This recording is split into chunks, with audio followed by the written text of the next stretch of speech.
Hello, Professor Dawkins. How are you? I'm Ben Stein. I'm so sorry to keep you waiting. How are you? Fine, thank you.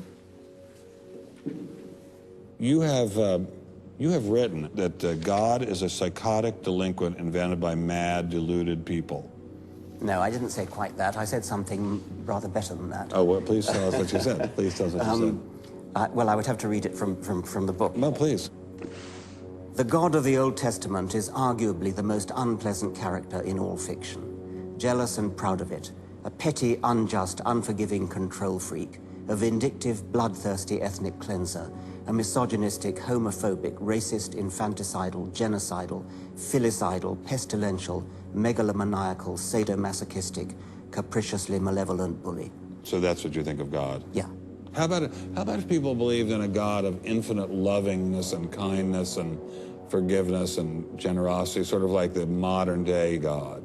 Why spoil it for them? Why not just let them have their fun and enjoy it? I mean, I don't want to spoil anything for anybody. I write a book, people can read it if they want to. I believe that it is a liberating thing to free yourself from primitive superstition. So religion is a primitive superstition? Oh, I think it is, yes. So you believe it's liberating to tell people that there is no God? I think a lot of people, when they give up God, feel a great sense of release and freedom. Why do you think that? I mean, what's your dad? What's your scientist? What's your data? I think, well, I've had a lot of letters saying that, and There are 8 billion people in the world, Dr. Dawkins. How many letters have you had? No, I haven't done that. That's quite true. Professor Dawkins seemed so convinced that God doesn't exist that I wondered if he would be willing to put a number on it. Well, it's hard to put a figure on it, but I mean, I'd put it as something like, 99% against or something. Well, how do you know it's 99% against, say, and not 97%? No, I did. You asked me to put a figure on it, and I'm not comfortable putting a figure on it. I just think it's very unlikely. What? But you couldn't put a number on it? No, of course not. No. So it could be 49%. Well, it would be. I mean, I think it's unlikely, but it's quite far from 50%. How do you know? I don't know. I mean, I put an argument in the book. Well, then who did create the heavens and the earth? Why do you use the word who? You see, you immediately beg the question by using the word who. Well, then how did it get created?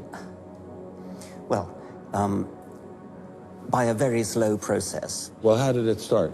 Nobody knows how it started. We know the kind of event that it must have been. We know the sort of event that must have happened for the origin of life. And what was that? It was the origin of the first self-replicating molecule. Right, and how did that happen? I told you we don't know.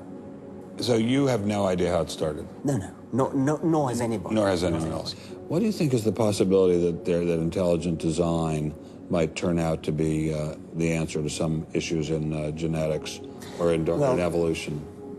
It could come about in the following way. It could be that at some earlier time, somewhere in the universe, a civilization evolved by probably some kind of Darwinian means to a very, very high level of technology and designed a form of life that they seeded onto perhaps this planet.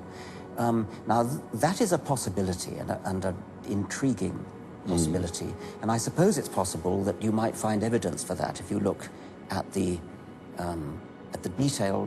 details of biochemistry, molecular biology. You might find a signature of some sort of designer. Wait a second. Richard Dawkins thought intelligent design might be a legitimate pursuit? And that designer could well be a higher intelligence from elsewhere in the universe. Well, but that higher intelligence would itself have had to have come about by some explicable or ultimately explicable process. It couldn't have just jumped into existence spontaneously. That's the point. So Professor Dawkins was not against intelligent design, just certain types of designers, such as God. So the Hebrew God, the God of the Old Testament, he doesn't exist in your view?